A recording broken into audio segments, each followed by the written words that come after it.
Hi, welcome back to Calculus. Today we're looking at section 2.5, continuity.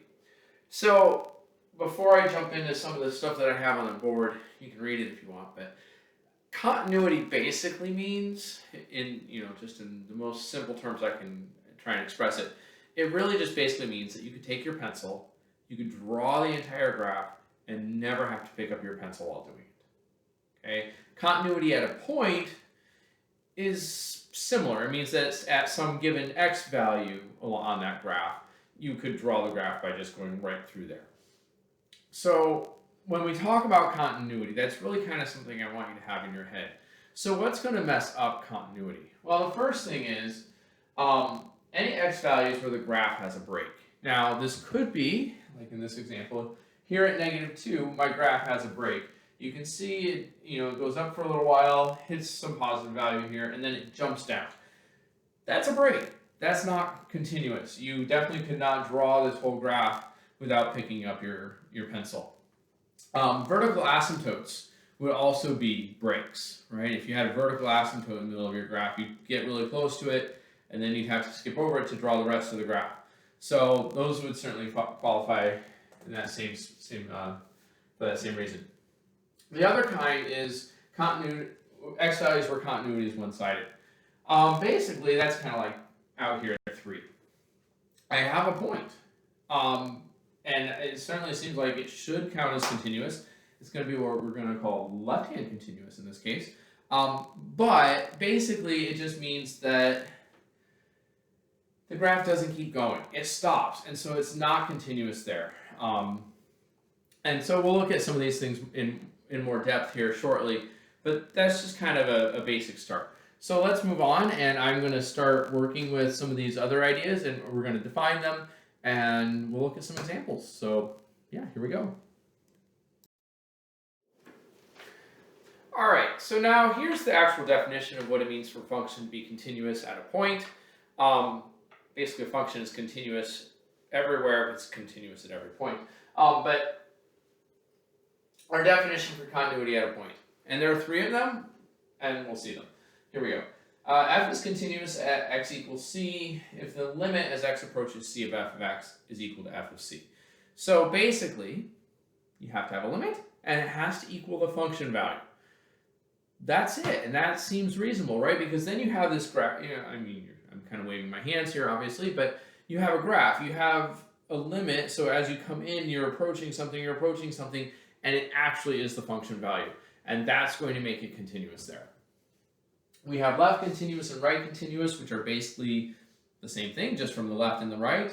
So I'll read the left continuous one. F is left continuous at x equals c if the limit as x approaches c from the left of f of x is equal to f of c. And I'll let you do the right one. These can all be found in your book too, by the way. So feel free to look there. All right, let's continue on.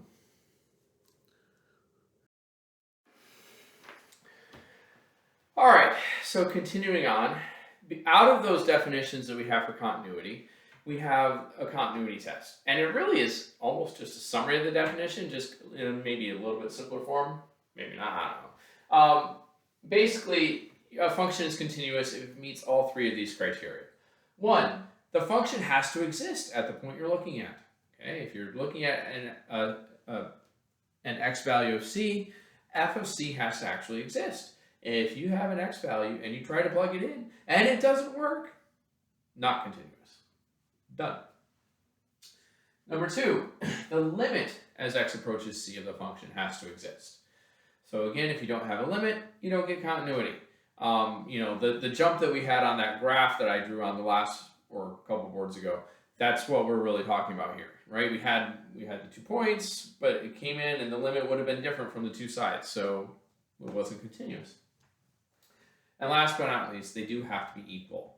Okay, so all right, those are our conditions, and then we have some types of discontinuities. Okay, so discontinuities come into really 4 kinds. Some of them are easier to understand than others.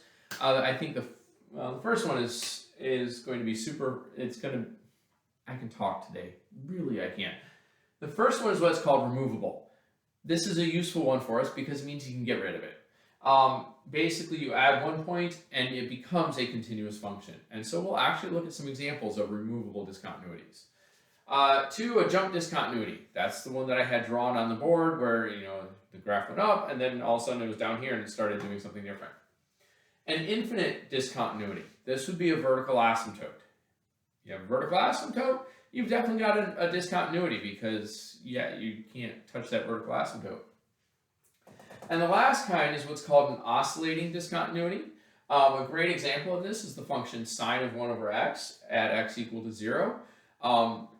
You clearly can't plug in 0. That's a good start. But this kind of discontinuity, it looks really goofy. If you get a chance, throw this into your calculator and see what it looks like. It's gonna we did this with cosine of 1 over x in a different video, but basically it's gonna start going up and down really, really, really fast as you get very close to 0. And so remember we said with cosine of 1 over x, that limit doesn't exist. This is a great example. Another one where the limit doesn't exist. And it's definitely not going to be something we can fix. So really, the only one of these that we can fix is that first one, the removable. All right, let's continue on.